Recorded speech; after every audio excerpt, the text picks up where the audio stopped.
Hi friends, నమస్తే అందరికి. Pro kabaddi season 11 match number 131 and 132 match గురించి అయితే మనం ఇవాళ రివ్యూ అయితే మాడుకుందాం ఈ వీడియోలో. దానికంటే ముందు భయ్య, ఈ వీడియో కనుక మీకు నచ్చినట్లయితే లైక్ చేయండి, కామెంట్ చేయండి, షేర్ చేయండి. కొత్త వాళ్ళు ఉన్న ఛానల్ ని మాత్రం చూస్తే మాత్రం సబ్స్క్రైబ్ చేసుకోండి ఛానల్ ని. అండ్ భయ్య, మనకు ఆల్మోస్ట్ మ్యాచ్లు అయితే ఎండ్ అయిపోయినాయి నిన్నటి తోటి. మనకు రేపటి నుంచి ఏమున్నాయి, ప్లే ఆఫ్స్ అయితే ఉన్నాయి. ప్లే ఆఫ్ జరుగుతుంది. దాని తర్వాత మనకు 29 డిసెంబర్ కి అయితే ఫైనల్ అయితే మ్యాచ్ ఉన్నది. ప్లే ఆఫ్లు మాత్రం ఎవ్వరు మిస్ కావద్దు భయ్య. ఖచ్చితంగా మన రివ్యూలు మాత్రం అస్సలు తగ్గేదే లేనట్టు ఉంటది. ప్రతి ఒక్కరు నా రివ్యూ అయితే చూడండి, వెయిట్ చేయని చెప్పేసి నేనైతే అనుకుంటున్నా. అండ్ మనం 131 మ్యాచ్ గురించి మాట్లాడుకుందాం. ఫస్ట్ అసలు 131 మ్యాచ్ అసలు ఏం జరిగింది భయ్య? యూపీయోదా వర్సెస్ బెంగళూరు బుల్స్. మనం నిజంగా తెలుగు టైటన్స్ కి అయితే బ్యాడ్ లక్ అనుకోలేదు. ఎందుకనంటే next match Bengal warriors versus U Mumba కనుక ఒక 48 రన్స్ తోటి, అంటే అంత డిఫరెన్స్ తో ఓడిపోవడం అనేది చాలా కష్టం అది. కానీ తెలుగు టైటన్స్ కి అయితే నిజంగా చాలా బ్యాడ్ లక్ భయ. ఎందుకంటే అంత కష్టపడి ఇప్పటి వరకు ఇందాక వచ్చిర్రు అని అంటే చాలా కష్టపడ్డారు వాళ్ళు. ఎన్నో సీజన్లు వాళ్ళకు ఎన్నో కలిసి రాలేదు అదృష్టం, కానీ ఈ సీజన్ లో కూడా వాళ్ళకి అదృష్టం కలిసి రాలేదు. జస్ట్ ఒక్క మ్యాచ్ మనకు మంచిగా గెలిచి ఉంటే ఖచ్చితంగా ఈ రోజు మనం ప్లే ఆఫ్ లో ఉంటుంటాం భయ్య. మనకైతే నిజంగా బ్యాడ్ లక్ అనుకోవాలి తెలుగు టైటన్స్ కి అయితే. ముంబై అయితే నిన్న మ్యాచ్ అయితే విన్ అయింది. దానికంటే ముందు బెంగళూరు బుల్స్ వర్సెస్ యూపీయోదా గురించి మనం అయితే మాట్లాడుకుందాం భయ్య. యూపీయోదా మ్యాచ్ ఎండ్ అయిపోయేసరికి ఎన్ని పాయింట్స్ చేసింది అంటే 44 పాయింట్స్ చేసింది. మరి బెంగళూరు బుల్స్ ఏం చేసింది భయ్య అంటే 30 పాయింట్స్ చేసింది. అంటే ఆల్మోస్ట్ 14 పాయింట్స్ లీడ్ తోనైతే యూపీయోదా అయితే మ్యాచ్ అయితే విన్ అయింది భయ్య.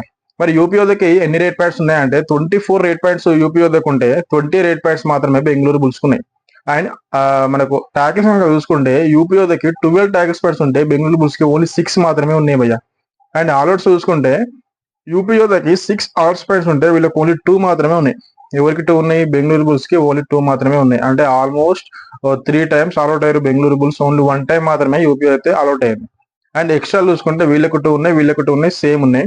మరి యూపీయోదా నుంచి ఎవరు మంచిగా ఆడారు అని అంటే నిజంగా యూపీయోదా ఆల్మోస్ట్ ప్లే ఆఫ్ కి క్వాలిఫై అయింది కాబట్టి అందరు కొత్త ప్లేయర్ అయితే ఆడిపించింది ఈ మ్యాచ్ లో. ఓన్లీ సురేందర్ గిల్ మాత్రమే అంటే సీనియర్ ప్లేయర్ మాత్రమే ఈ మ్యాచ్ లో ఆడిండు. సురేందర్ గిల్ 9 పాయింట్స్ చేసిండు, 8 పాయింట్స్ జబర్దస్త్ ఆడిండు.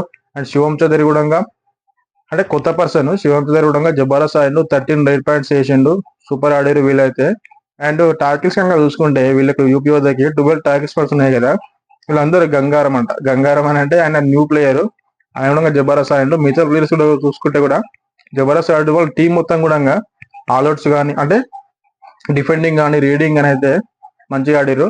అండ్ మనకు బెంగళూరు బుల్స్ నుంచి చూసుకుంటే వాళ్ళు స్టార్టింగ్ నుంచి అదే బెంగళూరు బుల్స్ స్టార్టింగ్ నుంచే మంచిగా ఆడలేరు. ఇంకా ఇప్పుడేం మంచిగా ఆడతారు? కనీసం ప్రెస్టేజ్ కోసం, కనీసం గౌరవం కోసం అయినా ఆడితే గెలిస్తే బాగుండని చెప్పేసి అనుకున్నాం. కానీ ఈ మ్యాచ్ లో వాళ్ళు ఓడిపోయారు. 14 పాయింట్స్ లీడ్ తో అయితే వాళ్ళైతే ఓడిపోయారు భయ్య. అంటే బెంగళూరు బుల్స్ నుంచి ఎవరు మంచిగా ఆడారంటే సుశీల్ అయితే 13 8 పాయింట్స్ చేసిండు భయ్య, సూపర్ 10 చేసిండు, జబర్దస్త్ ఆడిండు. మరి దాని తర్వాత పరదీప్ నర్వాల్ అయితే 6 పాయింట్స్ చేసిండు అంతే. పరదీప్ నర్వాల్ అంతో ఇంతో ఇప్పుడు కొంచెం పికప్ అవుతున్నాడు. స్టార్టింగ్ అయితే అంత మంచి ఏం ఆడలేడు, ఇప్పుడైతే కొంచెం పర్లేదు మంచిగా ఆడుతున్నాడు పరదీప్ నర్వాల్. అండ్ మిగతా ప్లేయర్స్ చూసుకుంటే కూడా ప్రత్యేక అయితే 2 ట్యాకిల్స్ పాయింట్స్ చేసిండు అంతే భయ్య. అండ్ మిగతా వాళ్ళు లోకేష్ అండ్ లక్కీ కానీ వీళ్ళంతా ఏం ఆడలేరు. అందుకే వాళ్ళకి ఓన్లీ 6 ట్యాకిల్స్ పాయింట్స్ మాత్రమే ఉన్నాయి. End of the day match అయితే వాళ్ళు ఓడిపోయారు. కంగ్రాచులేషన్స్ టు యూపీయోదా అయితే ప్లే ఆఫ్ కి క్వాలిఫై అయిపోయింది, ఎప్పుడో క్వాలిఫై అయిపోయింది అది. అండ్ నెక్స్ట్ మ్యాచ్ భయ్య, ముంబై వర్సెస్ బెంగాల్ వారియర్స్. ఈ మ్యాచ్ గురించి నిజంగా చాలా మంది తెలుగు టైటన్స్ ఫ్యాన్స్ అయితే వెయిట్ చేసిర్రు. ఎందుకు వెయిట్ చేసిర్రు అంటే ముంబై ఓడిపోవాలి అండ్ చాలా ఎక్కువ మార్జిన్ తో అయితే ముంబై అయితే ఓడిపోవాలి. అప్పుడు తెలుగు టైటన్స్ కి అయితే ప్లే ఆఫ్ కి క్వాలిఫై ఛాన్స్ అయితే ఉంటది. కానీ ముంబైనే గెలిచింది మ్యాచ్ అయితే. మరి ఎన్ని పాయింట్స్ డిఫరెన్స్ తో గెలిచింది ముంబై. మరి బెంగాల్ వారియర్స్ నుంచి ఎవరు మధ్య ఆడారు, వాళ్ళ నుంచి ఎవరు మధ్య ఆడారు, దాని గురించి ఒకసారి మనం వీడియో తెలుసుకుందాం. మనకు ముంబైకి వచ్చేసి 36 పాయింట్స్ ఉంటే వీళ్ళకి ఓన్లీ 27 పాయింట్స్ మాత్రమే ఉన్నాయి బెంగాల్ వారియర్స్. అంటే ఆల్మోస్ట్ 9 పాయింట్స్ డిఫరెన్స్ తో అయితే ముంబై అయితే మ్యాచ్ విన్ అయింది. నిజంగా very very bad luck to Telugu Titans. ఖచ్చితంగా ప్లే ఆఫ్ కి క్వాలిఫై అయ్యేటట్టు ఆడిరు భయ్య మనల్లో అయితే. నిజంగా ఎప్పుడో క్వాలిఫై అయితే అనుకున్నాం, కానీ మనకు నిజంగా అదృష్టం అయితే ఈ సీజన్ లో కూడా కలిసి రాలేదు. నెక్స్ట్ సీజన్ లో మంచిగా ఆడి ఖచ్చితంగా ఫస్ట్ ప్లే ఆఫ్ కి మన టీమే వెళ్ళాలని చెప్పేసి నేనైతే అనుకుంటున్నా. మీరేమనుకుంటున్నారో కింద కామెంట్ సెక్షన్ లో కామెంట్ చేయండి. అండ్ ముంబైకి ఎన్ని పాయింట్స్ ఉన్నాయి భయ అని అంటే ట్యాకిల్స్ అయితే 11 ట్యాకిల్స్ పాయింట్స్ ఉంటే వీళ్ళకి కూడా సేమ్ 11 ట్యాకిల్స్ పాయింట్స్ ఉన్నాయి. కానీ రీడింగ్ లో అయితే వీళ్ళకి 18 ఉంటాయి, ముంబైకి వాళ్ళకి 14 మాత్రమే ఉన్నాయి. అండ్ ఆల్అౌట్స్ కనుక చూసుకుంటే వీళ్ళకి 4 ఉన్నాయి. ఎవరికి ముంబైకి 4, ఆల్అౌట్ పాయింట్స్ ఉంటాయి, వీళ్ళకి ఓన్లీ 2 మాత్రమే ఉన్నాయి. అండ్ ఎక్స్ట్రా చూసుకుంటే యుముంబాకి 3 ఉంటాయి, వీళ్ళకి 0 ఉన్నాయి, ఏం లేవు. మరి యుముంబా నుంచి ఎవరు మంచిగా ఆడిపోయారంటే జాఫర్ ధనేష్, అజిత్ చౌహాన్, మంజీత్ వీళ్ళందరూ ఏకదమ్ ఆడారు. అందుకే మ్యాచ్ అయితే వాళ్ళు విన్నర్. ఎందుకంటే వాళ్ళు ఖచ్చితంగా గెలవాల్సిన మ్యాచ్, ఖచ్చితంగా గెలిచిరు కాదు, తగ్గేది లేనట్టయితే గెలిచిరు. వాళ్ళు 9 పాయింట్స్ లీడ్ అయితే వాళ్ళతో మ్యాచ్ అయితే విన్ అయ్యారు భయ్య. అండ్ బెంగాల్ వారియర్స్ ఎవరు మంచిగా ఆడారు? బెంగాల్ వారియర్స్ నుంచి ఎవరు మంచిగా ఆడారు? ఎవరు మంచిగా ఆడారు? ఓన్లీ ప్రణయ్, ప్రతి మ్యాచ్ లో ప్రణయ్ అంతే. మహేందర్ సింగ్ అయితే ఆడతలేడు, ఫజల్ టచ్ ఆడతలేడు.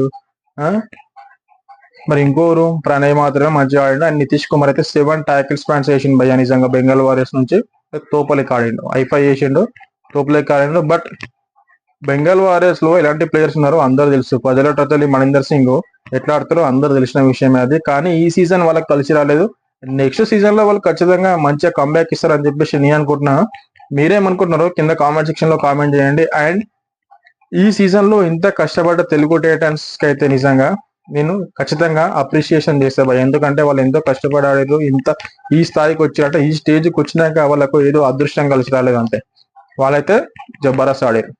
నెక్స్ట్ సీజన్ లో ఖచ్చితంగా Telugu Titans first play of కి వెళ్ళేది తెలుగు టైటన్స్ అని చెప్పేసి నేను అనుకుంటున్నా. అట్లా కావాలని చెప్పేసి కూడా అనుకుంటున్నా. అండ్ ఈ వీడియో కనుక మీకు నచ్చినట్లయితే లైక్ చేయండి, కామెంట్ చేయండి, షేర్ చేయండి. కొత్త వాళ్ళు నన్ను చూసుకుంటే మాత్రం సబ్స్క్రైబ్ చేసుకోండి భయ్య.